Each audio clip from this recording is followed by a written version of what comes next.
എന്നെ തല്ലണ്ടമ്മാവ, ഞാൻ നന്നാവൂല എന്ന് പറയുന്നത് പോലെയാണ് കേരളത്തിലെ മാധ്യമങ്ങൾ എന്ന് എല്ലാവർക്കും അറിയാം. അവർ ഒരിക്കലും മാറാൻ പോകുന്നില്ല. അവരുടെ നിലപാട് എന്താണ് എന്ന് എല്ലാവർക്കും അറിയുന്നതുമാണ്.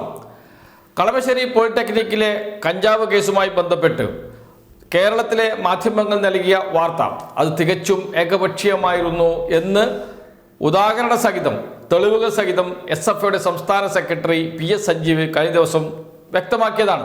വാർത്താ സമ്മേളനത്തിൽ മാധ്യമപ്രവർത്തകരുടെ മുന്നിൽ വെച്ചാണ് തുറന്നു കാട്ടിയത്. അതിനുശേഷം വന്ന വാർത്ത ഞാൻ പറയാം. SFIക്കാർ SFI ആണ്.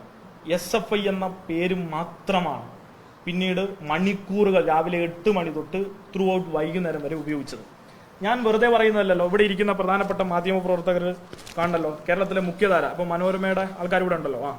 ഇതാ പിടിച്ചത് 2 കിലോ. അവിടെ പേര് SFIയുടെ മാത്രം. ഇതാ മംഗളം 3 SFIക്കാർ അറസ്റ്റിൽ. 3 SFIക്കാർ അറസ്റ്റിൽ. ആരാണ് ഈ 3 SFIക്കാർ അറസ്റ്റിലായിട്ടുള്ളത്? മുഴുവൻ പത്രങ്ങളും നോക്കിയാൽ ഇന്ന് കാണാൻ കഴിയുന്നത് SFIയുടെ പേര് മാത്രമാണ്. ഇതിൽ കൃത്യമായി ഇതാ മാതൃഭൂമിയിലും സമാനമായ വാർത്ത.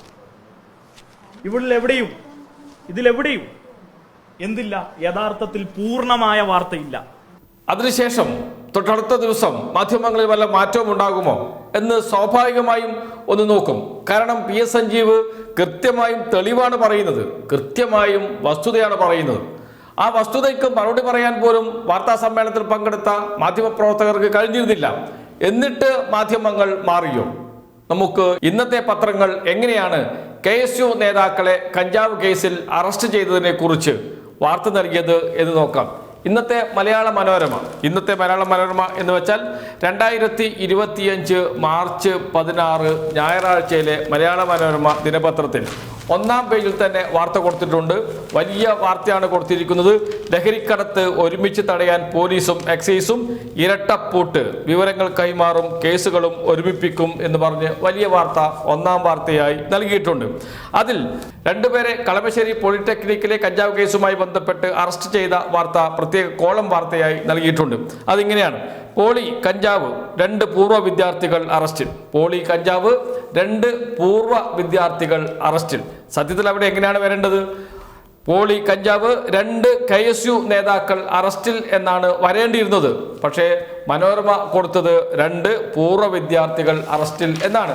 തെറ്റില്ല, മനോരമയിൽ നിന്ന് ഇതിനപ്പുറമൊന്നും ആരും പ്രതീക്ഷിക്കുന്നുമില്ല. എന്നാൽ വാർത്തയിൽ എവിടെയെങ്കിലും ഒരു കാര്യം സൂചിപ്പിക്കും എന്ന് പ്രതീക്ഷിച്ചിരുന്നു. പക്ഷേ അതും ഉണ്ടായില്ല. വാർത്ത നോക്കാം. അതിങ്ങനെയാണ്: കളമശ്ശേരി ഗവൺമെന്റ് പോളിടെക്നിക് കോളേജിലെ പെരിയാർ ഹോസ്റ്റലിൽ കഞ്ചാവ് എത്തിച്ച 2 പൂർവ്വ വിദ്യാർത്ഥികളെ പോലീസ് പിടികൂടി. ആലുവ എടയപ്പുറം മല്ലിശ്ശേരി മുഹമ്മദ് ആഷിഖ് 21, ദേശം പുറയാർ കല്ലുങ്ങോട്ടിൽ ഷാരിഖ് 21 എന്നിവരെയാണ് അറസ്റ്റ് ചെയ്തത്. മുഖ്യകണ്ണിയായ കൊല്ലം സ്വദേശിയായ വിദ്യാർത്ഥി ഒളിവിൽ പോയി.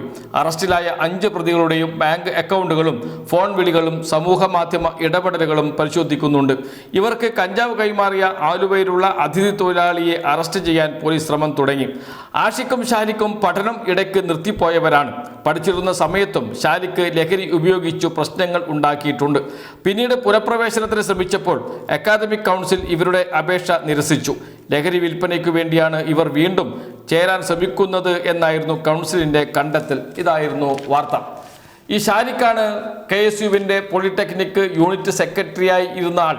അതിലെ ചിത്രങ്ങളും വാർത്തകളും ഒക്കെ കഴിഞ്ഞ ദിവസം തന്നെ പുറത്തു വന്നതാണ്.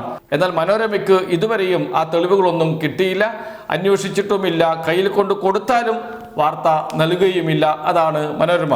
പക്ഷെ മനോരമ ഒരു കാര്യം ചെയ്തിട്ടുണ്ട്. തൊട്ട് താഴെ മറ്റൊരു വാർത്ത കൊടുത്തിട്ടുണ്ട്: അഭിരാജിനെ SFI പുറത്താക്കി എന്ന വാർത്ത. ഈ കഞ്ചാവ് കേസുമായി ബന്ധപ്പെട്ട വാർത്തയുടെ തൊട്ട് താഴെയാണ് കൊടുത്തിരിക്കുന്നത്.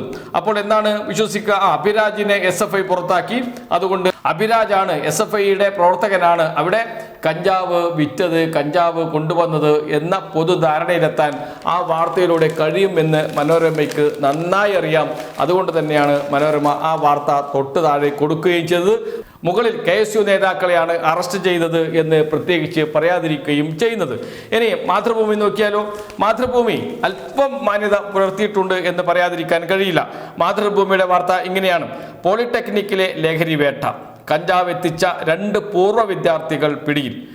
അറസ്റ്റിലായത് റെയ്ഡ് സമയത്ത് ഓടി രക്ഷപ്പെട്ടവർ. എവിടെയും KSU നേതാക്കളാണ് എന്ന് പറയുന്നില്ല. എന്നാൽ വാർത്ത വായിച്ചു പോയാൽ താഴെ ഒരു വരി കാണാൻ കഴിയും. അതിങ്ങനെയാണ്: കളമശ്ശേരി പോളിടെക്നിക്കിൽ മെൻസ് ഹോസ്റ്റലിൽ നിന്ന് കഞ്ചാവ് പിടിച്ച സംഭവത്തിൽ 2 പൂർവ്വ വിദ്യാർത്ഥികൾ പിടിയിൽ. മുഹമ്മദ് ആഷിഖ് 20 വയസ്സ്, KS ഷാലിഖ് 21 വയസ്സ് എന്നിവരെയാണ് ആലുവയിലെ ഇവരുടെ വീടുകളിൽ നിന്ന് ശനിയാഴ്ച പുലർച്ചെ കളമശ്ശേരി പോലീസ് അറസ്റ്റ് ചെയ്തത്. ക്യാമ്പസിലെ പഠനകാലത്ത് KSU പ്രവർത്തകനായിരുന്നു ഷാലിഖ്. ക്യാമ്പസിലെ ലഹരി ഇടപാടിന്റെ മുഖ്യ കണ്ണികളാണ് ഇരുവരും. ഇതാണ് വാർത്ത. KSU പ്രവർത്തകനായിരുന്നു എന്നാണ്. KSU പ്രവർത്തകൻ മാത്രമായിരുന്നില്ല, KSUവിൻ്റെ യൂണിറ്റ് സെക്രട്ടറി കൂടിയാണ് ഷാലിഖ് എന്നത് വസ്തുതകൾ പുറത്തു വന്നതാണ്. പക്ഷേ മലയാള മനോരമ ആ വാക്കേ കൊടുത്തില്ല. KSU എന്നൊരു വാക്ക് പോലും ആ വാർത്തയിൽ വരാതിരിക്കാൻ പ്രത്യേകം ശ്രദ്ധിച്ചു. എന്നാൽ മാതൃഭൂമി തലക്കെട്ടിൽ KSU എന്ന ഒരു വാക്കും കൊടുത്തില്ല. വാർത്തയ്ക്ക് ഇടയിൽ ഒരു വരി ചേർത്തു: KSU പ്രവർത്തകനാണ് എന്ന് മാത്രം. എന്ന് വെച്ചാൽ KSUവിൻ്റെ യൂണിറ്റ് സെക്രട്ടറിയാണ് എന്ന് ചേർക്കേണ്ടിടത്ത് വെറും പ്രവർത്തകൻ എന്ന് മാത്രം വെച്ച് KSUവിനെ ഒന്ന് വെള്ള പൂശുകയാണ് മാതൃഭൂമിയും ചെയ്യുന്നത്. ഇനിയിപ്പോൾ കേരള കൗമുദി, മൂന്നാമത്തെ വലിയ പത്രങ്ങളിൽ ഒന്നാണ് കേരള കൗമുദി. ദേശാഭിമാനിയുണ്ട്, അത് കഴിഞ്ഞ് കേരള കൗമുദിയാണ് പ്രധാനപ്പെട്ട ഒരു പത്രം. ആ പത്രത്തിൽ വാർത്ത കൊടുത്തിരിക്കുന്നു. അതിങ്ങനെയാണ്: കൊച്ചിയിലെ കഞ്ചാവ് കച്ചവടക്കാരായ ആലുവ എടയപ്പുറം കൊന്നക്കാട് മല്ലിശ്ശേരി വീട്ടിൽ ആഷിഖ് 20 വയസ്സ്, ആലുവ ദേശം കല്ലുംകോട്ടിൽ വീട്ടിൽ KS ഷാലിഖ് 21 വയസ്സ് എന്നിവരാണ് പിടിയിലായത്. ഷാലിഖ് പോളിടെക്നിക്കിലെ മുൻ KSU യൂണിറ്റ് സെക്രട്ടറിയും ആഷിഖ് KSU പ്രവർത്തകനുമായിരുന്നെന്ന് SFI ആരോപിച്ചു. വെറും ആരോപണം മാത്രമാണ്. ഇത് വസ്തുതയാണ് എന്ന് എല്ലാവർക്കും അറിയുന്ന കാര്യമാണ്. എന്നിട്ടും കേരള കൗമുദി അത് സമ്മതിക്കാൻ തയ്യാറല്ല. എന്നിട്ട് പറയുകയാണ് SFIക്കാർ ആരോപിച്ചു. ഒരു ആരോപണം മാത്രമാണ്. അവർ മുൻ യൂണിറ്റ് സെക്രട്ടറി ആണ് അല്ലയോ എന്നൊന്നും കേരള കൗമുദിക്ക് അറിയില്ല. പക്ഷെ SFI അങ്ങനെ ആരോപിക്കുന്നുണ്ട്. ഇതാണ് കേരള കൗമുദിയുടെ ഭാഷ. എന്ന് വെച്ചാൽ KSUവിനെ കിട്ടുന്നിടത്തെല്ലാം സംരക്ഷിച്ച് നിർത്തണം, എങ്ങനെയും ഉപദ്രവിക്കരുത്, വെള്ളപൂശി കൊണ്ടു നടക്കണം. ഇത് മാധ്യമങ്ങളുടെ മുഖ്യ അജണ്ടയായി മാറിയിരിക്കുന്നു എന്നർത്ഥം. എന്തിനു വേണ്ടിയിട്ടാണ് ഇങ്ങനെയൊക്കെ ചെയ്യുന്നത്? എന്തുകൊണ്ടാണ് ഇങ്ങനെയൊക്കെ ചെയ്യുന്നത്? SFIയെ താറടിക്കണം. ഇത് മാത്രമാണ് ലക്ഷ്യം. KSUവിനെ വെള്ളപൂശണം, ഇത് മാത്രമാണ് ലക്ഷ്യം. മലയാള മനോരമ അങ്ങനെ ചെയ്യുന്നത് തെറ്റില്ല, അവരങ്ങനെ തന്നെയാണ് എന്ന് എല്ലാവർക്കും അറിയാം. പക്ഷെ മാതൃഭൂമിയും കേരള കൗമുദിയും ഒക്കെ നിഷ്പക്ഷ മാധ്യമ പ്രവർത്തകരാണ് എന്ന് നാഴികയ്ക്ക് 40 വട്ടം വീമ്പ് പറയുന്നവരാണ്. അവരോടാണ് ചോദിക്കുന്നത് എന്തിനാണ് ഈ ഒളിച്ചുകളി എന്ന്.